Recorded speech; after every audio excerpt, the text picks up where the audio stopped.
Session. Make a motion to return to regular meeting. Second.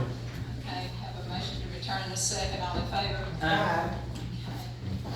All right, we will put the, do I have a motion to put the zoning on the tape, to be tabled until the next meeting? We did already. Okay, all right, I'm sorry. Okay, we'll go back to the stormwater part for just a few minutes and finish up with that. Anybody else want to say anything? Okay, Mr. Bryan. Hi. So Brian Nurse, most of you know me, and I don't need the microphone because I think my voice is loud enough already. So a lot of what has been said, I agree with what I'm hearing from most people, that have talked about this already. What I would like to find out, and Ms. Jackie has said that, the Army Corps of Engineers has said this is, the plan and everything. I would like to understand if they have any alternative plans. Okay, and I think this is something that the city really should look into. Is there an alternative plan that they could come in, alleviate the flooding issues for the people in this community? Because obviously that's the number one priority, okay? In addition, what else can be done with whatever funds they would be able to apply for on a different alternate plan? So something that's smaller, something that, potentially the city could then maintain. Because as many mentioned, 26 acres, is going to be, I think my wife looked it up, and, the city of Orem, Utah has a 6-acre park with a pond, and it costs them over $5,000 a year just to maintain the lawn for that.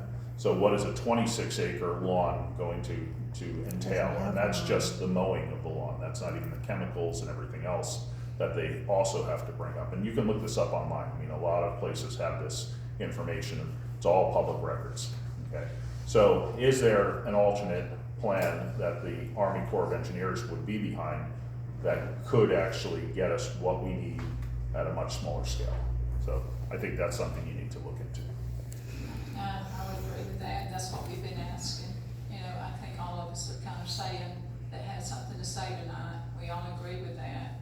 And, we'd like to see something else if they're willing to bring it back to a more reasonable scale for us and still take care of the flooding if they can.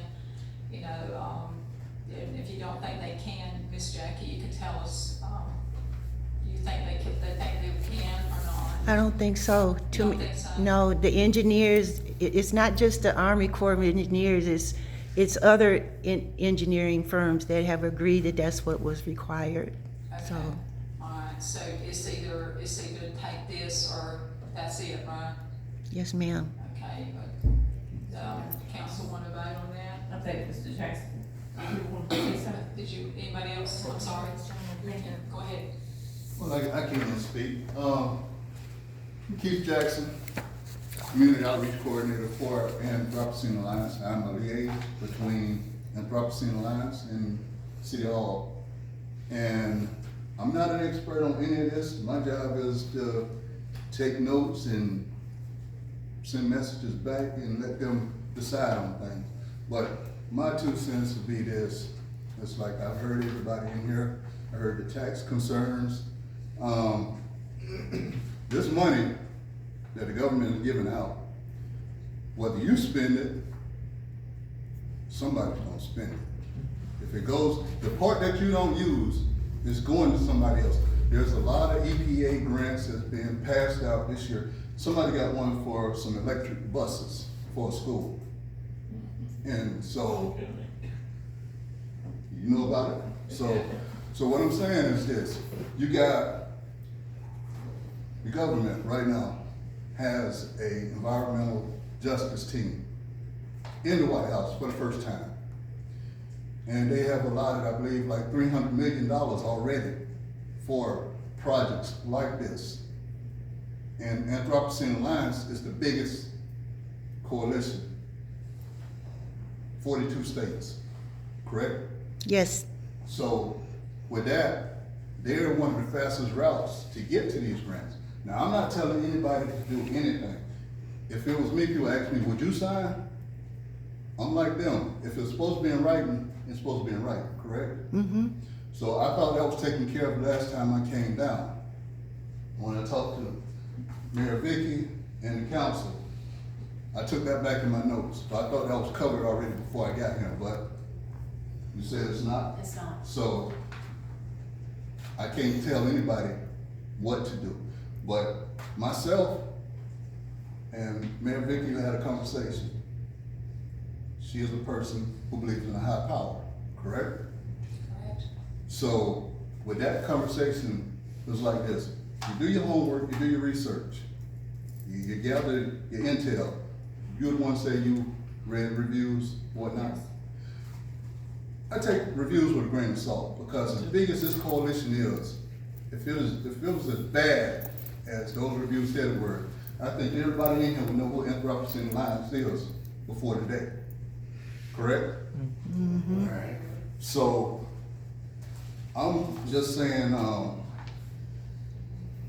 with all this money, I mean, you got the environmental justice team right now that has this money on the table because the government is behind it right now. Who's to say next year that money's gonna be on the table? So that's one thing to think of. I mean, I'm just food for thoughts. It's not me trying to tell anybody how to make up their mind or what to sign or any of that. So, huh? Oh. Okay, anybody else? I mean, I'm gonna say it because, see, I'm dealing with certain departments.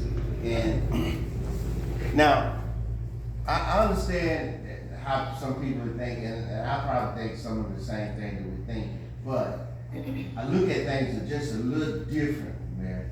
Because, like you say, the money here this time, it might not be here when we finally decided we're gonna do something. And then people are gonna be saying, why we didn't do it at that time?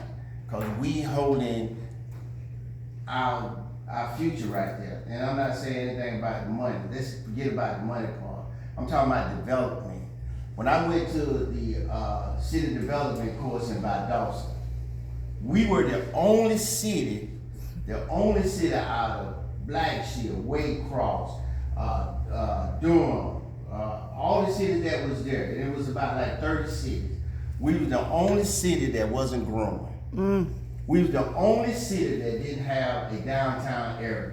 We were the only city that didn't have a downtown area where people could stay. We were the only city that didn't have an environmental plan for our future. We was the only city. And now we getting stuff, and now the first thing we saying is too big because why? We got small, I'm not saying you got small minds now, don't get me wrong, I'm just saying we saying that it's something too big and we haven't even tried it. We haven't tried anything. I've been here for 4 years dealing with Sunset Park, and most of y'all haven't even been here. And when you here, you don't do anything, you don't say anything, you don't come, you don't do anything. But now that something is here to help Sunset Park, now we do, and don't get me wrong, I'm not signing with nobody signing no money there. I promise you I'm not. But once we deny it or whatever, now what? How many of y'all then gonna jump on board and help Sunset Park? We're already helping Sunset. Yeah, I know. We all made some plans for that. But we've been making plans for 4 years and they ain't been there. Well, Look, ain't nobody saying nothing. We already talked about it, and I'm not gonna get back into that. But I'm just saying. Let's don't get back into it. Okay. We got you. You got me? Go ahead, Ms. Okay. So, Mr. Ernest, I would like to say, I think everybody in this room, everyone had the same thought about Sunset Park.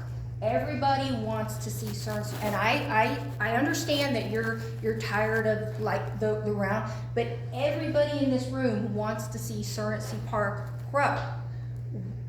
The fear is to go from 2 acres not really been maintained or upgraded and parking and in the middle kind of a neighborhood to the next step, which is what you just said, 3,000 people and boat races.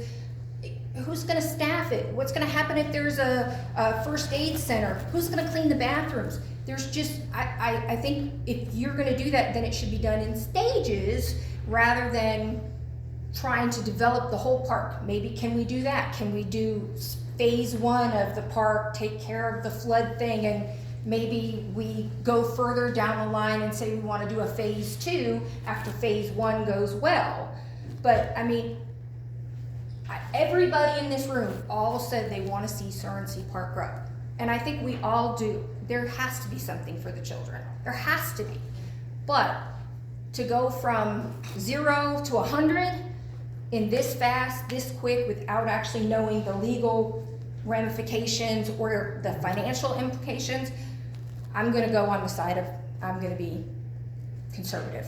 And I just don't wanna go 100 miles an hour, and I hope the council will take that into consideration when making a choice, that's all. And I just want to add one more thing. I did a good bit of research on AP or A2, whatever you want to call it, and I don't think they've ever had a grant this big in the millions. I could only find up to 500,000, and Miss Harriet herself said she'd never handled a grant this big.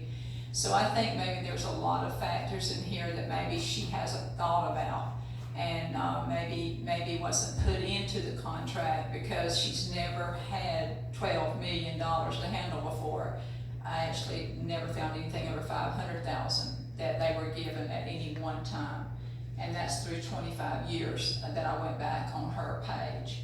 So I think that in itself presents a problem to me, and it's not her fault or anybody else's really. I just think I think it tried to happen too quick, and I think there's too many steps missing, and this is so much money. I mean, $12 million is a lot of money to put into one area when we could better use it other places. That's all I wanted to say, but I really just, she's never dealt with nothing this big, and that I could find, and if anybody found it, let me know, but I haven't, and I've really been looking. But, I just think that we all agree we need the flooding issue and resolved. We want the park done, and we want other things too. We sometimes can't get it, and if it's not, as we said before, we have to listen to legal advice. That's and there's just too many things not there. We would love to have it redone where we could do it, but if Miss Jackie says they can't do it, then I guess we need to see if the council's ready to take a vote and see which way we want to go with this. Do I have a vote to either to have signed or not signed the agreement for the stormwater park? Let me, say something. I've sat quietly listening to a lot of it and a lot of the concerns and the comments that have been made for this months here now in regards to this. And, I'm just knowing the city of Reidsville and, some of the hardships that we've been in, I feel like that, in regards of this, how do you eat an elephant? A little bit at a time. Small bit at a time. And I just honestly feel like that, it sounds great, and it sounds, just awesome, for little Reidsville here. But I feel like that if we cannot go back and downsize and shift to what is really needed for this area here, I just don't think that at this particular point it's too much, as one citizen said here, from 0 to 100 right here at this particular time. Things will come in due season and due time. But I think for us to jump off into this pile of money like this right here and not realizing the concept of what will be on us eventually when all this is said and done, and listening to the legal advice that we have been given, I offer a motion that if they cannot go back to the table and restructure this to fit what we want and what we need, I don't think we should be thrusted on something that we don't really, we need it. We need Sorensen Park to come up to where it is. But for how many, $12 million or whatever it is, that's a lot to have to worry about. And then once you get it done, that's just like building a big house, and I'm on minimum wages. I can't maintain that house, I can't keep the house. And I think that we need to look at it from the standpoint, if they cannot go back and look at this from the standpoint or to fit what we need for this city of Reidsville, I offer a motion that we just not accept this. Okay, I have a motion to not accept this grant, and I have a second. All in favor? Aye. Okay,